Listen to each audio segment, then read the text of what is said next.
Friends, hi, this is Ashish and welcome to another interesting video. आज बात करेंगे बंधन बैंक के ऊपर। देखेंगे क्या पॉजिटिव है, नेगेटिव्स हैं, इसके अभी रिजल्ट्स भी आए हैं, काफी गिर चुका है स्टॉक, क्या इन लेवल्स पे लेना बनता है और अगर ऑलरेडी पोर्टफोलियो में आपके है तो क्या करना चाहिए, उस सब के बारे में डिटेल में बात करूंगा मैं।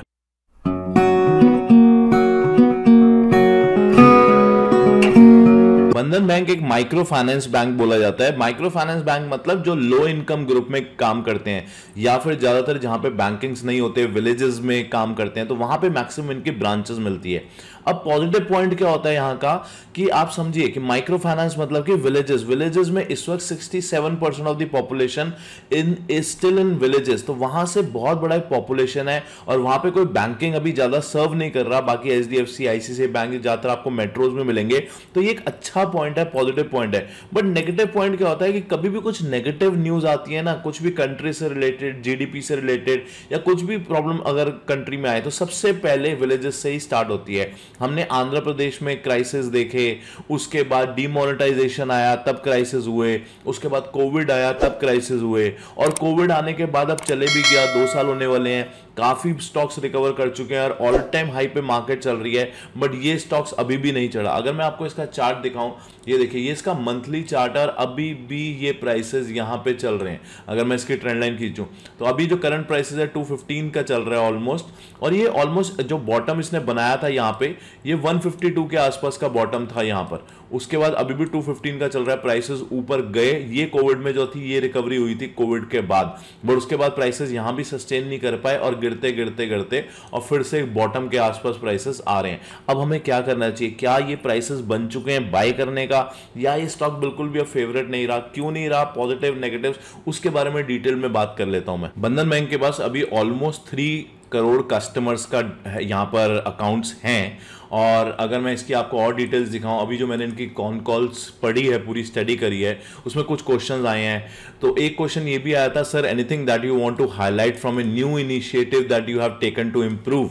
तो यहाँ पे बोला जाता है मैनेजमेंट की तरफ से, we have already got up and we had a plan to open 551 branches, over half of that is already done. So out of 551, half already open हो चुकी हैं, almost 250 you can say 260-70 open हो चुकी हैं, 250, 60, 70 still open होनी बाकी है। तो ये पॉजिटिव पॉइंट हुआ, राइट? बट मुझे ये लगता है अगर हम थोड़ा सा यहाँ पे दिमाग लगा के सोचे ना कि देखिए इतनी ब्रांचेस ऑलरेडी बैंक खोल चुका है, अभी और ब्रांचेस खोल रहा है, बट मेरे हिसाब से पहले आपको पहले की जो प्रॉब्लम्स हैं उनको सॉर्ट आउट करना चाहिए, ना कि सिर्फ हम ब्रांचेस खोल सकें। ब्रांचेस खोल के बैंक नहीं आगे बढ़ता। पहले कोई भी बिजनेस तब आगे बढ़ता है कि उसकी प्रॉब्लम जो है उसको सॉर्ट आउट किया जाए, तब हम नए ग्रोथ के आगे प्लान करें, राइट? तो ये मुझे इतना पॉजिटिव पॉइंट नहीं लगा। अब देखते हैं कि प्रॉब्लम एक्चुअली में है क्या बंधन बैंक के साथ, क्योंकि जब तक हमें प्रॉब्लम नहीं पता चलेगी, हमें उसका पता नहीं चलेगा वो कितनी डीप है, क्या वो सही में प्रॉब्लम है, क्या वो सॉर्ट आउट हो चुकी है, क्या वो आगे तो नहीं रहेगी। तो मैं आपको थोड़ी सी प्रॉब्लम यहाँ पे दिखाता हूँ एक्चुअली में बंधन बैंक के साथ है क्या। ये पूरे सारे बैंक्स का डेटा है, अगर आप यहाँ पे देख सकें। अगर मैं इसे सेल्स वाइज मैंने सॉर्ट आउट कर दिया है, तो हम देखते हैं कि सबसे ज्यादा सेल्स किसकी आती है इंडिया में एट प्रेजेंट। तो टॉप पे आपको मिलेंगे state bank, HDFC bank, ICICI bank, ये सब मिलेंगे। अगर बंधन बैंक मैं देखूं तो यहाँ पे हमें मिलता है ऑलमोस्ट 20th रैंक पे बंधन बैंक यहाँ पे आपको मिलेगा। तो बंधन बैंक आता है 20th रैंक पे, जिसकी ऑलमोस्ट जो सेल है यहाँ पे 13907 इनकी सेल्स है, 20th रैंक पे आता है इंडिया के। अब एक्चुअली में प्रॉब्लम आ कर रही है, तो मैं आपको डिटेल में इसकी प्रॉफिट एंड लॉस स्टेटमेंट्स दिखाता हूँ और स्टडी करते हैं, और फिर देखेंगे कितना गहरी है वो प्रॉब्लम और कि नहीं। तो अगर मैं रेवेन्यू वाइज यहाँ पे बात करूँ ना, अब आप देखिए रेवेन्यू जो बंधन बैंक का है वो कितना था रेवेन्यू, 1581 का रेवेन्यू था, 3909, 48, 6, 10, 12, 13, 15, रेवेन्यू तो बढ़ता जा रहा है बैंक का, and every year it is growing. Covid में भी जब यहाँ पे 2020 में या 21 में जहाँ मेजर इंपैक्ट हुआ था कोविड का, वहां पे भी बैंक का रेवेन्यू बढ़ रहा है। तो एक्चुअली में प्रॉब्लम कहाँ है? अगर मैं आपको इसके प्रोडक्ट वाइज दिखाऊं, देखिए यहां पर भी आप देख सकते हैं इनका जो मेजर बिजनेस आता है वो रिटेल बैंकिंग से आता है, क्योंकि माइक्रो फाइनेंस में काम करते हैं। माइक्रो फाइनेंस एक इस तरीके से आप समझ सकते हैं जहां पे छोटे छोटे लोन्स दिए जाते हैं, less than 1 lakh rupees. Agriculture के ऊपर लोन्स होते हैं, विलेजेस में आप समझ सकते हैं व्हीकल लोन्स भी होते हैं, गोल्ड के ऊपर लोन्स भी होते हैं। बट आप इस तरीके से समझिए किसी को 50,000 रुपए की जरूरत है, 1 लाख रुपए की जरूरत है, तो उस तरीके से लोन्स यहाँ पे इनके प्लान होते हैं। बट यहाँ पर भी अगर रिटेल बैंकिंग का अगर हम सेल्स देखें तो ये रिटेल बैंकिंग भी यहाँ पे ग्रो हो रही है every year 67, 10, 12, 14, 15, which is very good कि रिटेल बैंकिंग जो इनका मेजर एरिया है वो ग्रो हो रहा है। बट यहाँ पर अगर मैं बात करूँ इनके प्रॉफिट से, ये यहाँ पे आप प्रॉफिट्स देख सकते हैं। अब प्रॉफिट को अगर मैं थोड़ा सा आपको यहाँ पे दिखाऊं अमाउंट वाइज, तो प्रॉफिट में रिटेल बैंकिंग ग्रो नहीं हो रही है।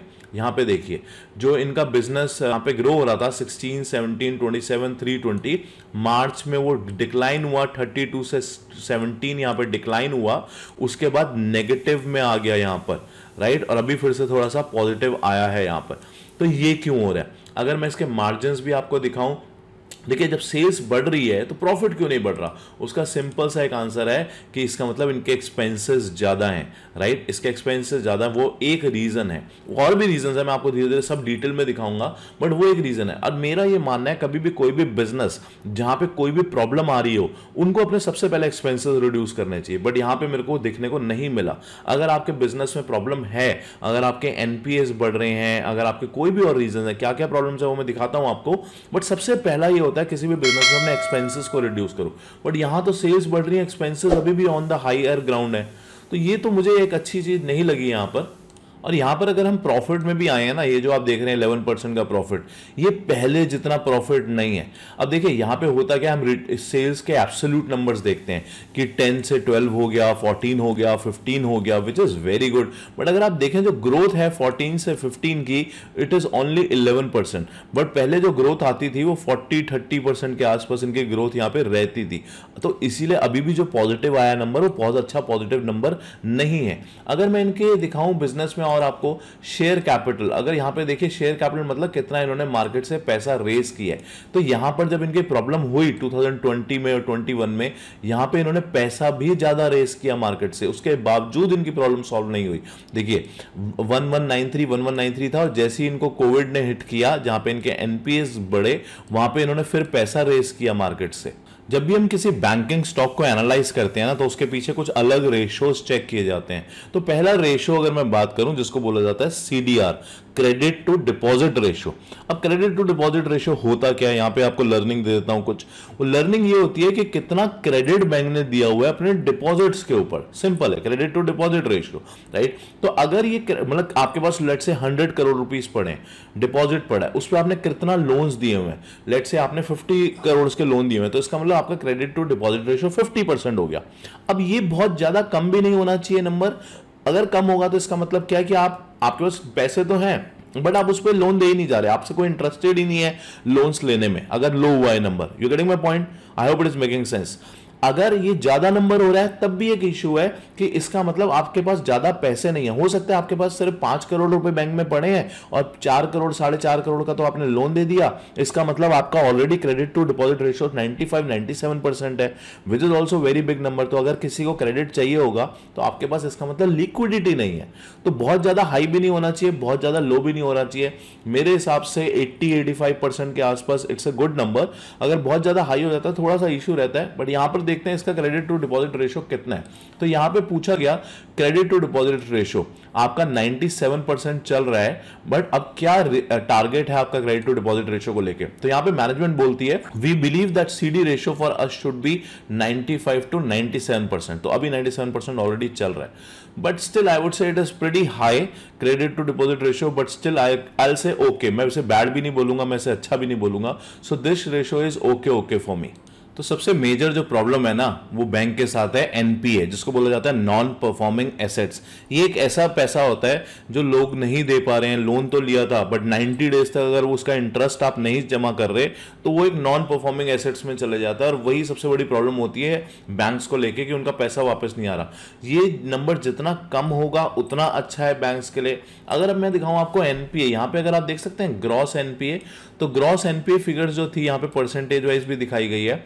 ये क्वार्टर वाइज है, ये 6.46 थी, उसके बाद 7.15 हो गई, बढ़ गई। और ये कोविड का नहीं है, 2022 का है। ये अपनी बैलेंस शीट में हर जगह बोल रहे हैं कि हमें कोविड की वजह से दिक्कत आई, बट यहाँ पे मुझे लगता है 2022, कोविड 2020 में था, 21 में जरूर प्रॉब्लम थी, तब तो इतनी प्रॉब्लम्स देखने को नहीं मिली। अब तो कंट्री रिकवर कर चुकी है, सब लोग पैसे दे रहे हैं, तब जाके उनका एनपीए इतना आ रहा है। अब थोड़ा सा फिर रिड्यूस हो गया। अगर मैं इनके आपको एनपीएस दिखाऊं कि पहले के एनपीएस देखो, यहां भी आप देख सकते हैं इनके जो ग्रॉस एनपीए है यहां पर, वो फिगर्स भी काफ़ी ज़्यादा हैं, अभी भी ऑलमोस्ट 4.9 के आसपास चल रही है। अब आप बोलेंगे पहले से तो रिड्यूस हुई है, जी हाँ पहले से ज़रूर रिड्यूस हुई है, बट अगर आपको पहले से ही चेक करना है ना तो मैं आपको और पहले दिखा देता हूँ, क्योंकि जब मैं डिटेल पढ़ता हूँ तो सारी पढ़ता हूँ। ये देखिए, ये तब का टाइम है जब ये डॉक्यूमेंट सेबी के पास रजिस्टर्ड हुए थे एज एन आईपीओ।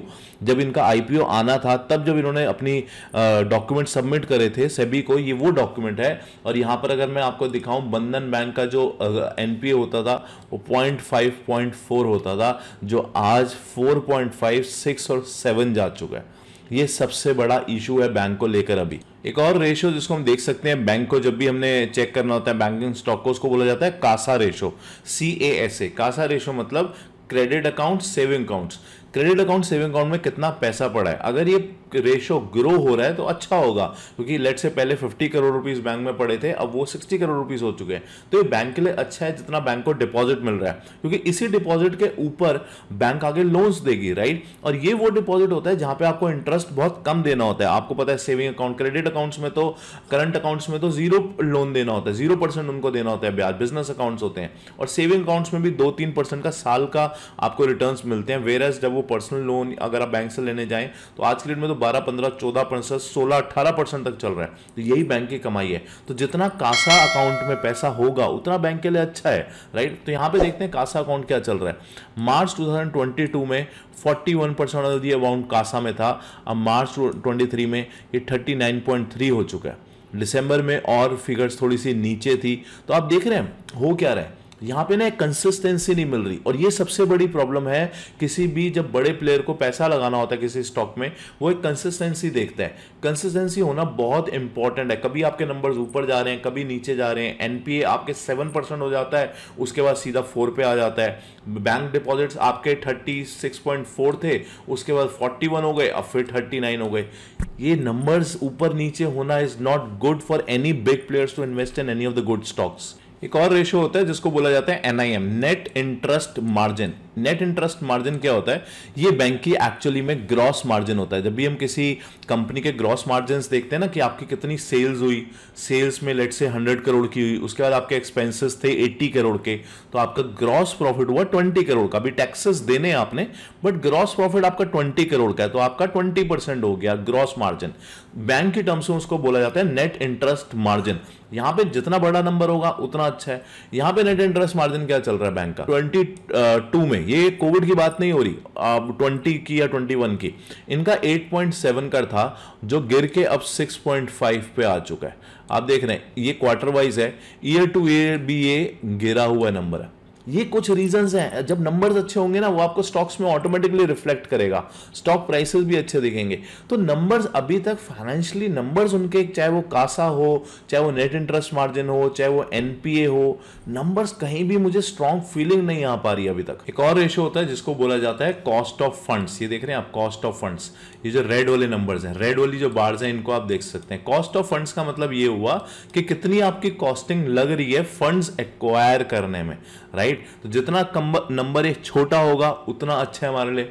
22 क्वार्टर में 5.1 का था और 23 में 5.8 हो गया। इसका मतलब क्या है, आपके एक्सपेंसेस बढ़ते जा रहे हैं गाइस। यहां पे देखिए 23 में क्वार्टर 4 में भी 5.8 ही रहा। ईयर टू ईयर भी अगर मैं चेक करूं, ये रेड वाली बार 5.3 थी, 5.6 हो चुकी है। तो इसका मतलब आपको फंड्स एक्वायर करने में भी प्रॉब्लम आ रही है यहाँ पे, which is not a good sign. यहाँ पे आप देख सकते हैं ऑपरेटिंग एक्सपेंसेस टू एवरेज, ये देखिए 3.1, 3.4, 3.5। ईयर टू ईयर में चेक करूं तो 3 से 3.3 हो चुका है। आपको फंड्स एक्वायर करने में भी कॉस्टिंग ज्यादा पड़ रही है यहाँ पे। तो मेरे हिसाब से सही अभी फाइनेंशियल्स कंपनी के बहुत अच्छे तो मुझे नहीं लग रहे देख के।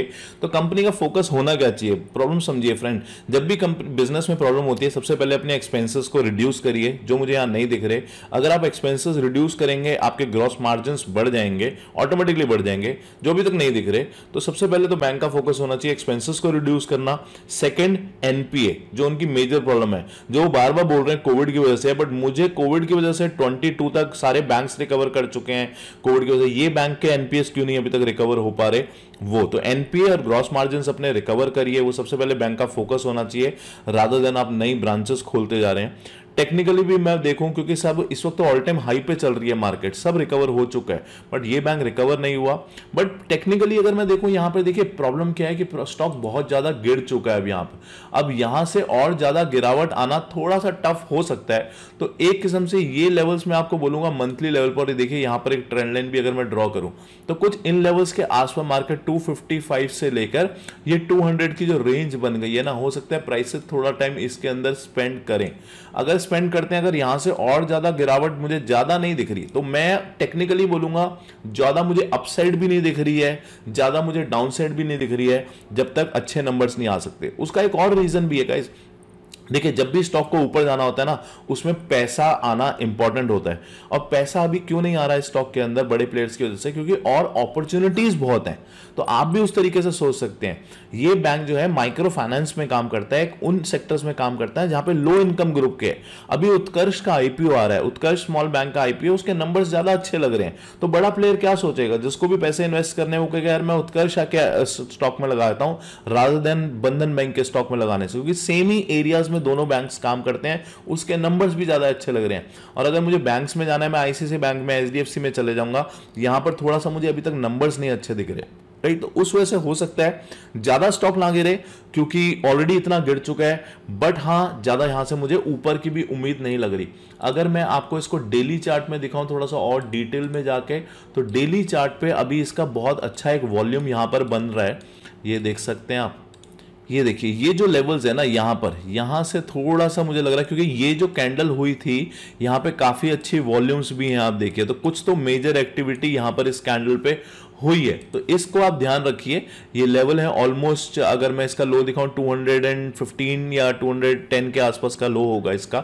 ये एक इंपॉर्टेंट लेवल्स हैं। यहां से प्राइसेस अगर नीचे जाते हैं स्विंग के लिए, और यहां से ऊपर जाने, ये एक इंपॉर्टेंट लेवल है। यहां पे प्राइसेस हो सकता है थोड़ा टाइम स्पेंड करें। और अगर आपको मेजर अपसाइड चाहिए तो ये लेवल, क्योंकि इन्हीं लेवल्स के आसपास आप देखिए पहले भी यहां पे एक बड़ा वॉल्यूम प्ले हुआ था जहां से प्राइसेस गिरे थे। तो टेक्निकली 270 के आसपास के जो प्राइस हैं वो निकालने चाहिए, और शॉर्ट टर्म में आई वुड से 245 के लेवल्स अपसाइड पे निकालने चाहिए, तब ये थोड़ा सा टेक्निकली स्ट्रांग होगा। बट मैं इसमें तभी इन्वेस्ट करूंगा जब नंबर्स मुझे फाइनेंशियली अच्छे लगेंगे, ना कि टेक्निकली। कभी भी आप किसी स्टॉक में इन्वेस्ट करते हैं, उसके प्राइसेस से मत जज करिए वो कहां जा रहा है, ये देखिए पहले फाइनेंशियल्स उसके कितने अच्छे हैं। आई होप आपको आज के वीडियो में काफी कुछ लर्निंग मिली होगी। अभी तक सब्सक्राइब नहीं करा तो सब्सक्राइब कर लीजिएगा, इस वीडियो को शेयर करिएगा जिन जिन के पास बंधन बैंक का स्टॉक है। आई होप उनको भी काफी अच्छी लर्निंग मिलेगी। Thank you so much, bye bye and have a great day.